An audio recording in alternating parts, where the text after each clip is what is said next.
لالچ بری بلا ہے۔ ایک فقیر نے کسی جنگل میں کوئی اتنا بڑا خزانہ دیکھ پایا تھا جس کے اٹھا لے جانے کی اس میں طاقت نہ تھی۔ تھوڑے دنوں میں ایک سوداگر کا بھی اس جنگل میں گزر ہوا جو کہیں اپنا مال بیچ کر 8 خالی اونٹ گھر کو واپس لیے جا رہا تھا۔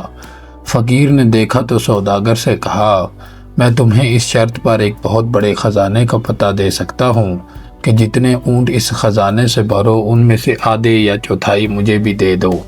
سوداگر سنتے ہی آدھے اونٹ دینے پر راضی ہو گیا، جس پر فقیر نے خزانے کا پتہ دے کر اس کے 8 اونٹ تو دولت سے بھروا دیے اور ایک چھوٹی ٹبیا جس میں ایک بہت بڑا لال تھا خود اٹھا لی۔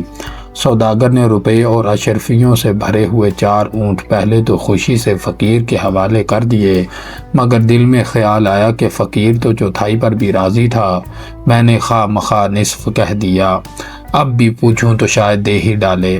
یہ سوچ کر فقیر سے کہا، سائیں صاحب، بے شک میں نے آدھے اونٹ دینے کو کہا تھا مگر آپ نے خود چوتھائی ہی مانگی تھی، بس آپ اپنی بات پر قائم رہیں تو 2 اونٹ مجھے اور ملنے چاہیے۔ فقیر نے کہا، بابا تم چاہو تو اب بھی 2 اور لے لو، مجھے 2 ہی بہت ہیں۔ سوداگر نے اپنے 4 اونٹوں میں یہ 2 بھی ملا لیے مگر لالچ نے اب بھی اسے چین نہ لینے دیا اور فقیر سے کہا، سائیں مولا، آپ تو فقیر آدمی ہیں اور میں دنیا کا کتا، باقی 2 اونٹ بھی مجھے کو بخش دیجئے تو میرے بال بچے آپ کو دعا دیں گے۔ فقیر نے کہا، اچھا بابا، تمہاری یہی مرضی ہے تو لو، یہ بھی لے جاؤ۔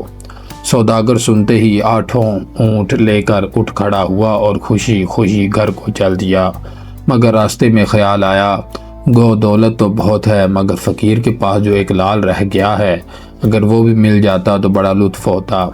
اس خیال کے آتے ہی اس نے اونٹوں کو تو نوکروں سمیت آگے روانہ کر دیا اور خود فقیر کی طرف پلٹ پڑا۔ سوداگر واپس آیا تو فقیر کہیں نکل گیا تھا۔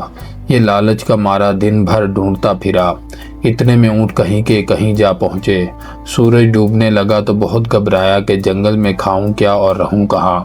اتنے میں پاس کی جھاڑی میں کسی شیر نے دھاڑنا شروع کر دیا اور جب تک کہ یہ کہیں بھاگے وہ بو پا کر سر پر آ پہنچا اور دم بھر میں سوداگر کے ٹکڑے ٹکڑے کر ڈالے۔